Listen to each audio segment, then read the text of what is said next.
The idea that I needed a bachelor's degree to cut an album was ridiculous. Dad could launch my career with one push of the record button. Ronnie Don, our family's agent, had been pressuring him to do just that. But no, Dad insisted on gatekeeping. Like a framed piece of paper could keep me from spiraling into addiction, the way he once had. I scowled, watching the palm trees fly by.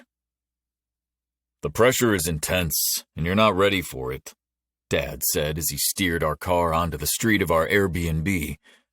I sat up taller, scanning all the rental cars parked in the driveway and along the curb. My family had left this morning at the crack of dawn to film a Salt Theory swimwear photo shoot, which was slightly annoying since this was an extended Dupree family vacation. So while I'd spent my entire day not vacationing, my cousins filled their hours ziplining and eating shaved ice without me.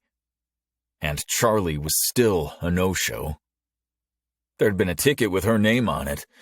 A whole bedroom, empty and waiting. I pretended not to care, but deep down it's all I thought about. Every morning I looked for her. Every time the front door opened, I hoped it was her. I kept checking my phone like an idiot, praying for a text. Just something. No new cars were parked on the street. "My professors are idiots," I grumbled, releasing some of my frustration with my words. "You'd hate them, Dad." Mom said nothing, but gave me a look in the rearview mirror that said plenty. "We're in Hawaii, for crying out loud. Can you please be happy?" But I couldn't. Not without Charlie here. I was a rain cloud, drenching everyone around me with negativity. Every day she didn't show felt like she was choosing to stay away from us, from me. "You might be right," Dad said evenly as he put the car in park. "But you need to live some life before you jump into music full-time." My gaze slid to the house when the front door opened. My cousin Griffin bounded down the front steps. His normally pale cheeks burned like a lobster, his red hair poking up at the crown. He was wearing a mischievous smirk that I knew all too well.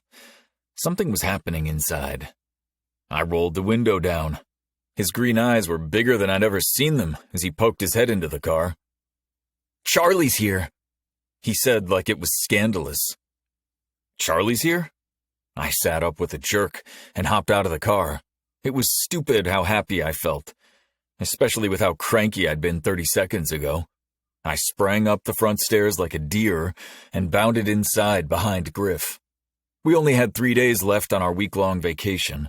Then we'd board Dad's private jet back to Virginia. Last night, lying in bed, unable to sleep, I'd told myself to forget about her. And not just for the trip. Just be done with this ridiculous crush once and for all. If she couldn't be bothered to come to Hawaii, of all places, then she obviously didn't miss me as much as I'd missed her.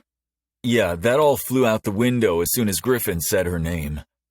The house was quiet. "Where is everybody?" I asked him as we jogged through the foyer. Uncle Ashton's booming voice answered from the basement. "I cannot believe you! Showing up here like this!" "Holy crap," I whispered. "He's ticked. What's going on?" "You'll see," Griff laughed. I trailed him down the stairs. When we rounded the corner, it felt like someone had jammed their fist in my gut. In the last 15 seconds, from the car to here, I'd gotten my hopes up. Like, way up. Walks along the beach, late-night swims in the pool. After everyone fell asleep, I'd play my guitar and Charlie would sing with me. It wasn't that far-fetched. We weren't blood relatives, just 2 kids raised like family on Clean Slate Ranch. There were plenty of nights when we'd hung out, messing around, watching movies, writing goofy songs together. But none of my vivid 15-second fantasies involved him. Charlie, whose hair was braided in cornrows, was standing next to a guy who looked like Sid from Toy Story grew up and became a failed SoundCloud rapper.